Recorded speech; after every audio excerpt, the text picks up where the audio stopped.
about then? They're going to have a building block season to get to 8-8? No, you're trying to win your division. It's only week 1. That's all this is about. The Raiders won on the road. The Chiefs are the Chiefs. You're at home, and you're just riddled with injuries. I can't even fault them as much as I would like to. So many of their key players were out, so it's like, it's an incomplete. I don't think it's an F. I don't think it's an A. It's actually really difficult to talk about because I don't think there's substance to any of this. Drew Lock looks good. Their best players are out. That's why it's a third of the game. Offense, defense, and injuries. And they blew that one. There's nothing they can do about it. I'm sorry. And week 2, they're on to Pittsburgh. Oof, we'll see how it works out for those Broncos. Let's bring in Mike Garafolo. He's hanging out with us this morning to give us some deeper details into these injuries for the Denver Broncos. 2, in fact, players last night. What's the latest on Philip Lindsay and their new addition, A.J. Boye? Philip Lindsay dealing with what Vic Fangio said on the radio after the game was a, quote, turf toe type thing. I'll be more specific. Turf toe. That's the expectation. He will undergo evaluations today, and the hope is that it's not that serious of a case. Usually, turf toe, that means a couple of weeks. And I know what it sounds like. Oh, he's got a toe injury. No, your entire foot swells up because the ligaments tear there in the foot when you have turf toe. So we'll see about a more specific time frame as Lindsay undergoes these evaluations. But with a short week and the fact that it's usually a multi-week thing, wouldn't expect to see him this weekend. As for A.J. Boye, the corner, he suffered a shoulder injury.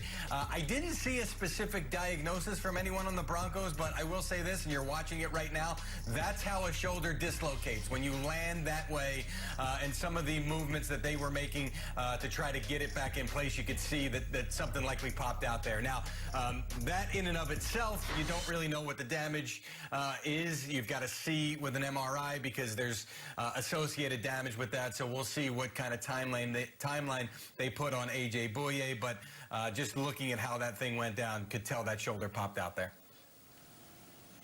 This team is banged up. Like I said, they've got Pittsburgh week 2, a tough division, but a lot of young pieces on offense and some veterans on defense trying to make it happen. I'd love to stay here and chat with you, Garafolo, but we got to make time for Arthur Blank next on the show. That's right, the owner of the Atlanta Falcons joining us here, but we, of course, are going to go to Nate for more highlights. Nate, take it away. That's right. Thanks, Mike. We'll be back with more Dr. Garafolo breaking down injuries. You're the best. And this guy, he believes he's the best. He is back in business. He missed 14 games in 2019. He floats this one up, a little fadeaway jump shot. Juju Smith-Schuster on the receiving end of that. Go, go, go, go. Who's next? Okay, that was a 10-yard touchdown. Juju Smith-Schuster looking like Juju, and he's going to Juju on that beat. You know who else is balling out? James Washington. He looked good. This young man is going to be a playmaker for this offense. Big Ben dropping back the score, 10-9. Big Ben say, you know what? I can still run. I mean, I might be 38.